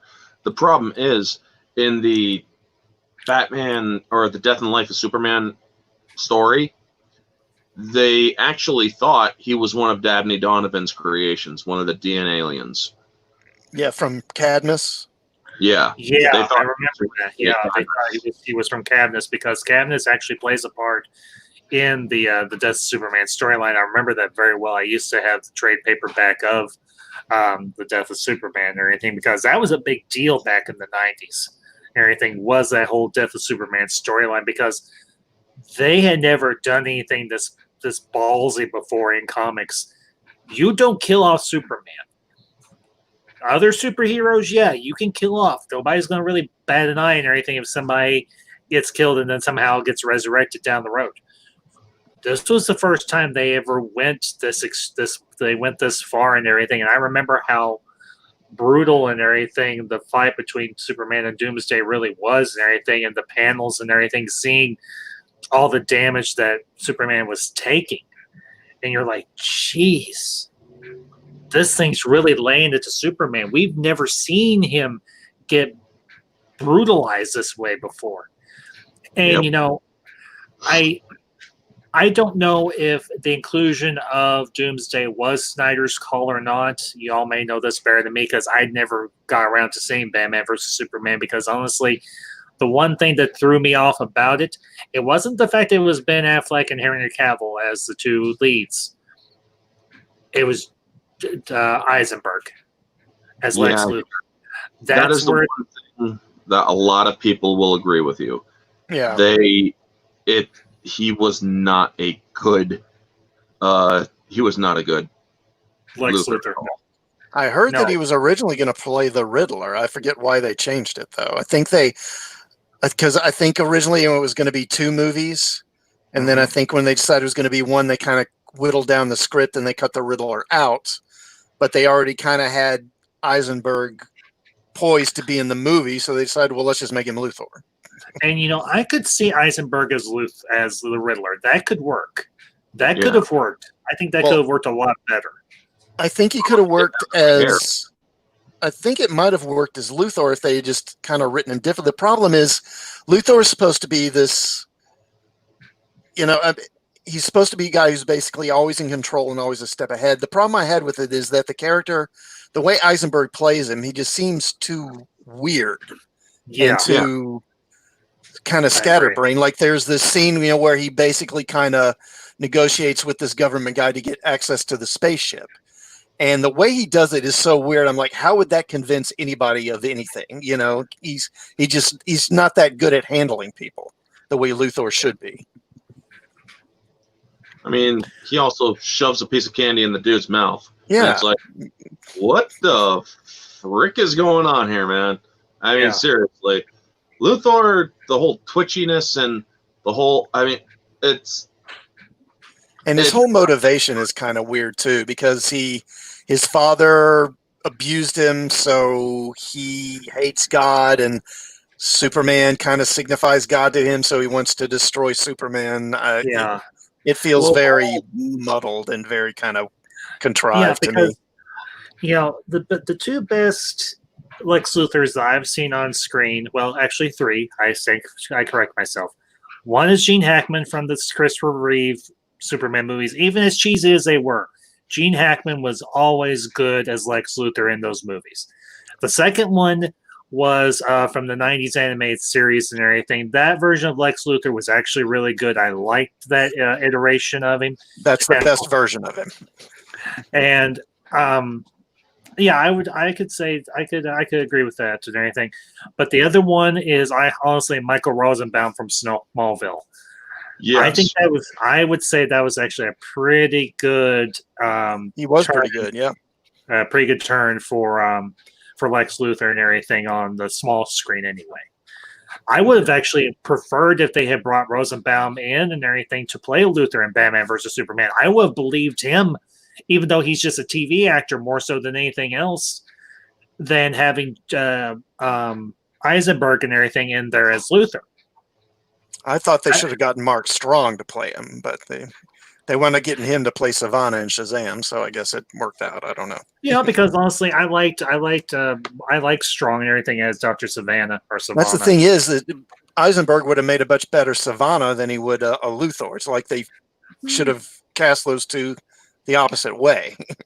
That could have worked and everything, because the thing about Shazam, and I kind of brought this up a couple weeks ago when we were talking about Shazam, it was a little more lighthearted and everything, and it wasn't that strong as Savannah and everything. Didn't seem out of place, but at the same time, he kind of did, because the movie did have kind of a more lighthearted comedic tone to it, and the way he played Savannah wasn't bad, but it just seemed kind of maybe a little disjointed from the rest of the feel of the movie, or the overall aesthetic of the movie. So maybe Eisenberg as Savannah would have been better, but that's coulda, woulda, shoulda. So, but yeah, honestly, I wish they had not brought Doomsday in and everything in Batman versus Superman, because not only was the design bad, but it was too soon to have a villain of that caliber in our second outing with Superman. Granted, it wasn't a solo outing; he was working alongside Batman and Wonder Woman to a degree. That was part of the issue I had with the movie. Is when Doomsday comes in, when they have the fight at the end, walking out, I was thinking, okay, so you're doing Death of Superman now? I mean, you're 2 movies into this big new universe you're building, and you've killed Superman. Well, obviously he's not going to stay dead. There's a Justice League movie coming. He's going to come back. So it's kind of like, what was the point of this? Yeah. It was. RR says it was rushed. It was. Unfortunately, it was rushed. I would compare it to that Star Trek Into Darkness, where they brought Khan back and then they kill Kirk, and it's like, well, already you're going to this. You're playing that card this early. It's just. Yeah, because here's the thing, and a little bit of a divergence, not a big one, folks. We'll get back on topic here in just a minute. Okay. With Star Trek II Wrath of Khan, you had 3 seasons with this cast, plus the animated show that I think that came out in the 1980s or something like that. 73, 74. Okay. so 70s. So you had more time with the TOS cast and with Kirk. So killing off Spock in Star Trek II worked. It had weight. It had a reason. It wasn't rushed or forced, because for the people that have watched the original series and watched the animated series, for those that did and everything, you had a connection with Spock. Mm-hmm. With Into Darkness, even though I think Into Darkness does have some good points to it. Yeah, it felt entirely rushed. It was too rushed. This is only the second movie in, and Right. okay, maybe not kill, but very grievously injure, have Khan injure Kirk or Spock or whatever that I can see and everything. Don't put him right on Death's Door, but bring him pretty darn close to it. Because there's ways you can do that and everything and make it believable and it still have weight to it. Or maybe not so much a physical defeat, but more of a emotional or moral defeat and everything. Maybe have Khan outthink and outsmart both Kirk and Spock in Into Darkness. That could have even worked better than just having him have him kill Kirk. Because anybody can beat a person senseless. It takes a truly brilliant mind to outwit and outsmart your opponent. I mean, for heaven's sakes, look at The Dark Knight. Joker barely threw a punch, and he basically tore Batman down to the ground. And not only Batman, but also Gordon and also Dent.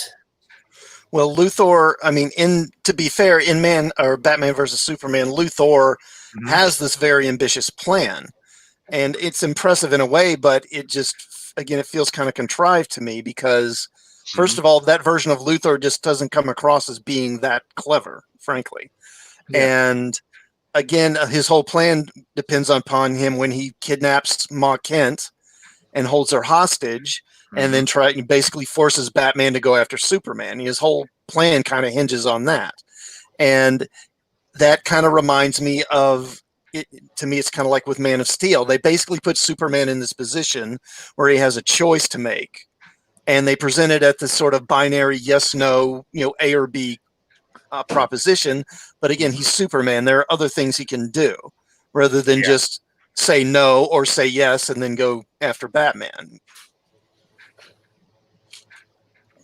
Yeah, and classic. I truly agree with you wholeheartedly, and I think with so many different outcomes that could have been done and everything for the end of Man of Steel, and even for Batman versus Superman. What we got from what I hear and everything, and from what I saw in Man of Steel, even though the ending for Man of Steel didn't bother me a whole lot and everything, the one thing I wish they would have removed was the little quippy joke and everything when the general and the private or whatever and everything drive out into the middle of the desert after Superman's knocked a satellite out of orbit. You haven't. Say that one more time, Orange. Sorry, it was a Predator drone. Yeah, and you get that funny little clip, and where the private says, "I just think he's really hot," and just a few minutes before that, you had Superman breaking Zod's neck. I've been like, I don't think this really works, but I can overlook it and everything. And to the chat, Mando Mark, how do you know? Say that one more time, Orange. Well, maybe she finds breaking necks or people's necks is hot. How do you know? Good point. So, but yeah, I think we've.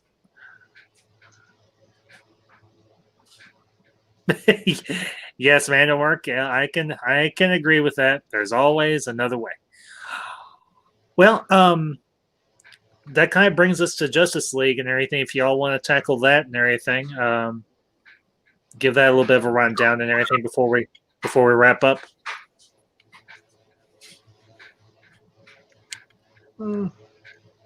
I mean, I know it wasn't specifically Zack Snyder. If there's another film you'd rather talk about in terms of Snyder and everything, we can. I'm open to suggestions. So, Well, you haven't seen Zack Snyder's. so you haven't. Oh. So you really can't talk about that one until you've seen the dang movie. yeah, and I'm sorry about that.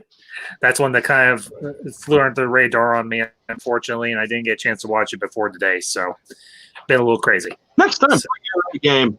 It's a good one to put on your list because it is a really good Zack Snyder movie. It really showcases his finer points, I think, and it even adds in something that I haven't really noticed very much with his other movies, but a really good soundtrack with known songs. You know. Mm-hmm. One thing I also noticed early Zack Snyder movies, like Watchmen, 300, and Sucker Punch, he actually had his son in those movies. Yeah. Really? Oh, we did. Yep, his son played young Leonidas beating the crap out of another kid and also getting bitch smacked in the ring with his father. He played a soldier and the guy on the bus in Sucker Punch. And in Watchmen, he played young Rorschach. Oh, really? Huh. I didn't know that. I didn't realize that, but yeah. Wow. I never picked up on that. Yeah, that is the same kid. Mm-hmm. Wow. Good catch there, Orange. Good job. One thing I would point out, and I think I may have done this when you did your Excalibur stream, but in the movie, at the beginning of Superman versus Batman, when the Waynes are coming out of the movie theater, you see posters for the movie theater in the background, and one of them is Excalibur. And of course, at the end of Excalibur, Mordred and Arthur impale one another, and they both die. And at the end of Batman versus Superman, Superman and Doomsday impale one another, and they both die. Huh. Obviously I never saw I had never caught that, and that just seems so Zack Snyder to me. Yeah, that is totally like Zack Snyder. These little callbacks, these little Easter eggs, and everything that he plugs into his movies and everything. And and that's something that's fun about Zack Snyder. He doesn't take himself too seriously. I mean, yeah, he's a big name director. He's got a lot of clout. He's got a lot of respect, but he doesn't take himself too seriously. So, and to the chat, Sci-Fi Dragon, welcome, young man. Good to see you. Thank you for popping in. And actually, Sci-Fi brings up a good point. Zack Snyder's movies are a family affair. Not only his wife as a producer, but as you guys said, his sons has cameos, extras in them as well. Yeah. And, I think that's a good way of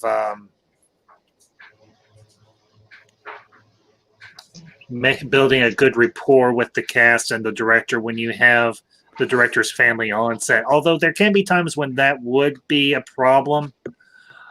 I think in this instance, and everything, considering the reputation that Snyder has and his family has and everything, I think this as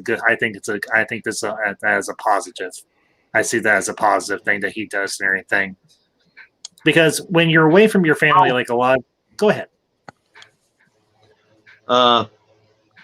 Just a quick thing is, it's a good thing, yes, but it's also a really good thing because he doesn't have to pay his kid. Only you would go there, Orange. Only you. Well, he doesn't because the kid's in a freaking movie. That's payment enough. Think about it. Good. Yeah. Good.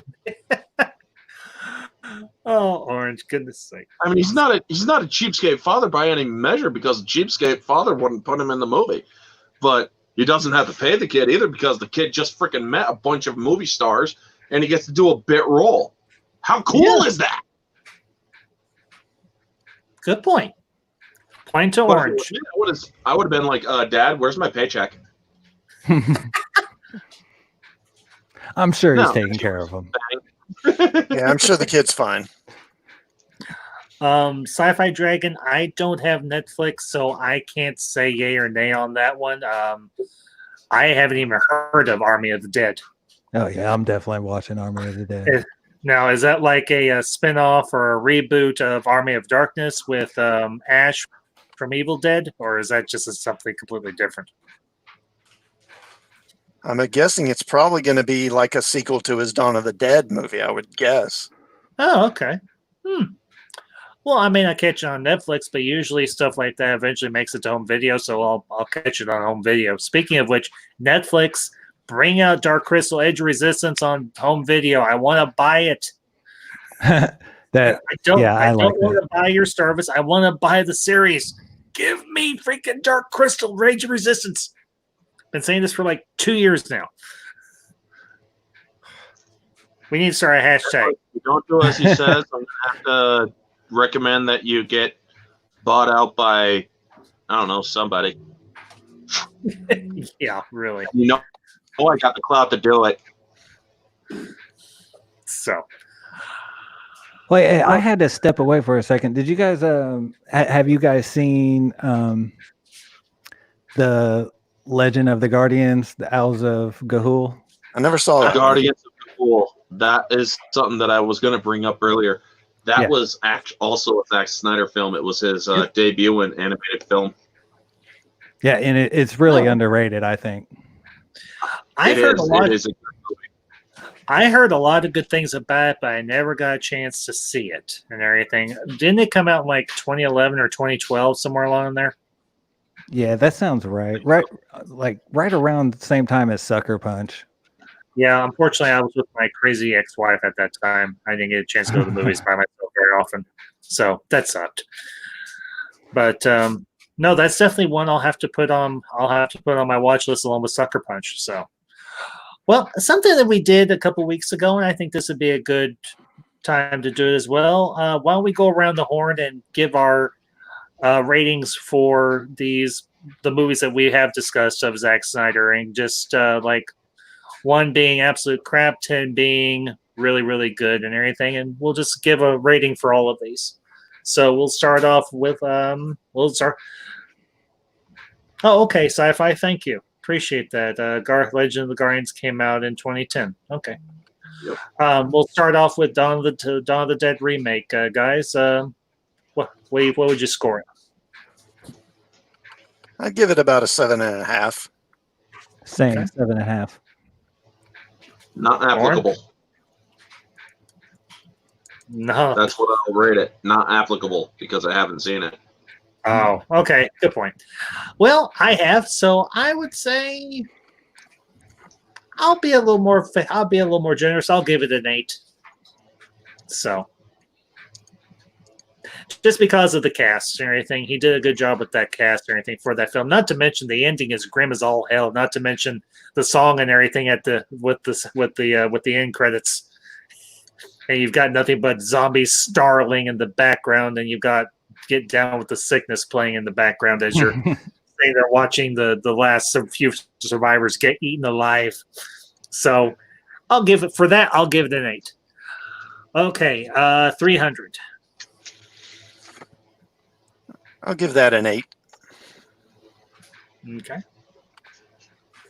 I'm gonna go high on this one because it is one of his masterpieces. I'm gonna say 9.5. Okay. Orange. Objectively, meaning without bias, I'll give it a 7.5. But subjectively, I'd give it a 5 out of 5.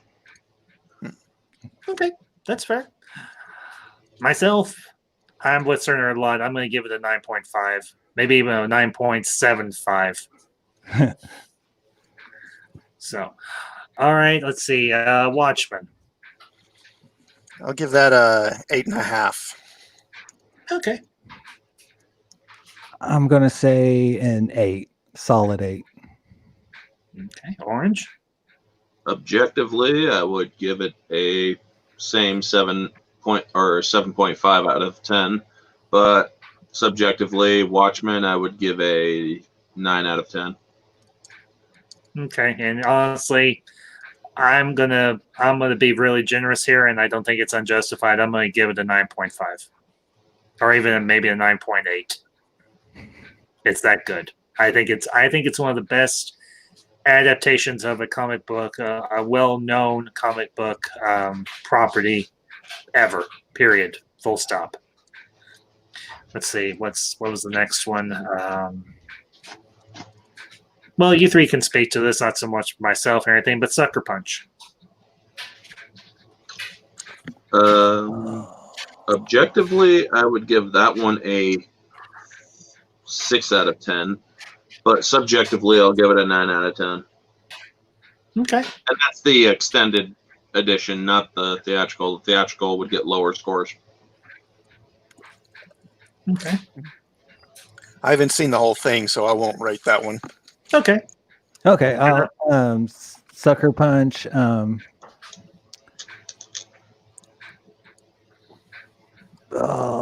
Almost an 8.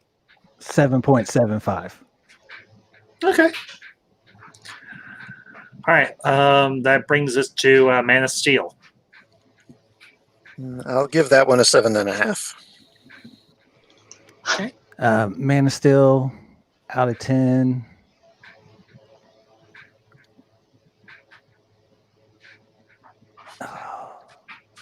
Eight and a half. Okay. Objectively, I'll give Man of Steel a 7.5, but subjectively, I'll give it a 9.9. Ooh. Coming out swinging.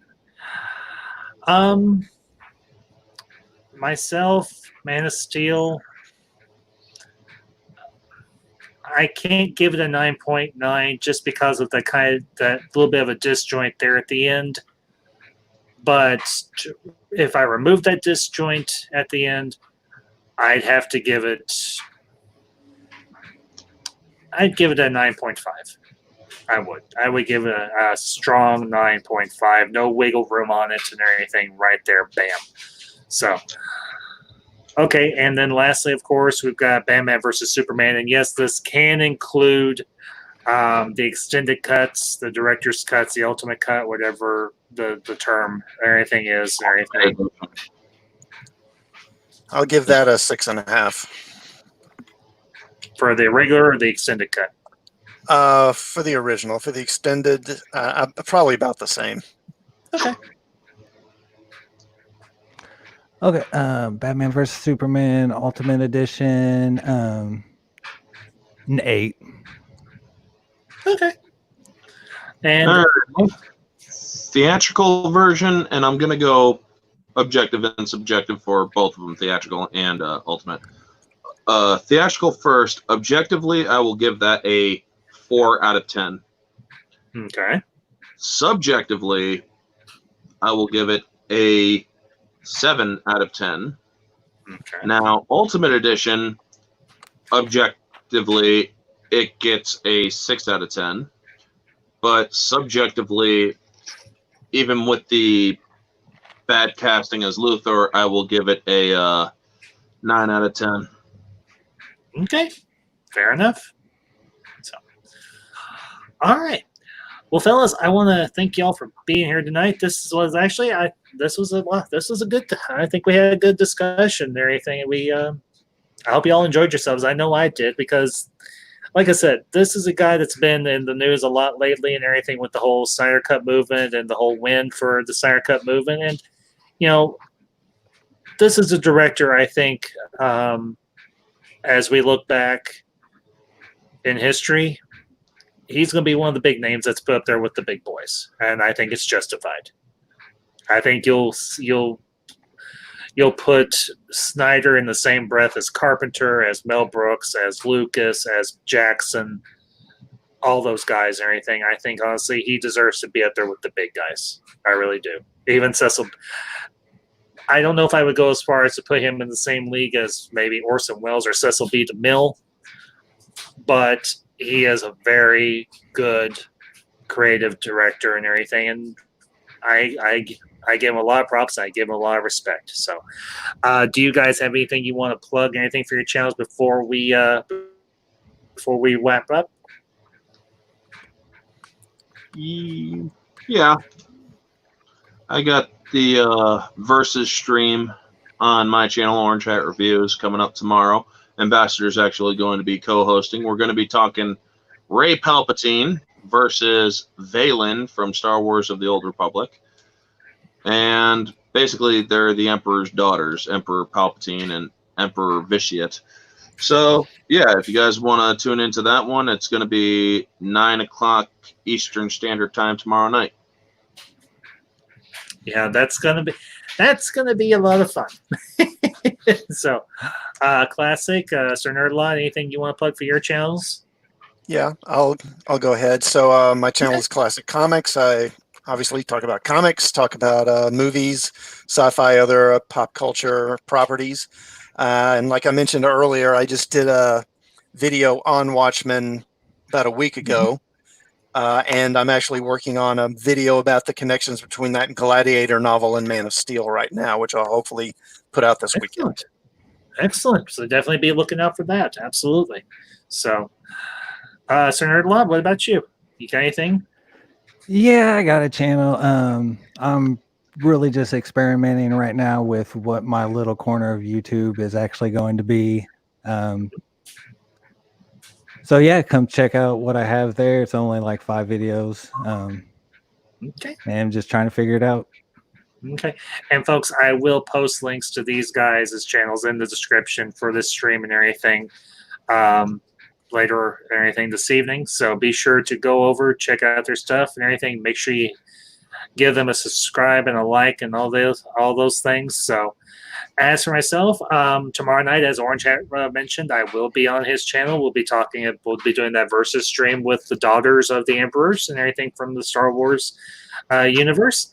And then this Saturday night, we'll have another edition of the Ambassadorial Wing. I'm putting a panel for that together, but we're going to do something a little bit different and everything. I'm pushing back my Mummy discussion stream and everything to next weekend. This weekend, in honor of the anniversary of the D-Day invasion, we're going to be talking about an old gray black and white classic, The Longest Day. So that'll be at 7:30 Central Time on everything here on my channel. So, and again, I want to thank my panel and everything, Orange Hat Reviews, Classic Comics, and Sir Nerdlot. Gentlemen, this was a lot of fun. I appreciate y'all being here. To the chat, Mando Merc, RR, Superior Hero Reviews, Just Another Nerd, Sci-Fi Dragon, and anybody else I might have missed. Thank you all for being here tonight. I have Brian Hill, Master of None. Thank you all for being here tonight. I greatly appreciate it. You all have a good night, and then we'll see you next time. And until next time, this is the Ambassador signing off.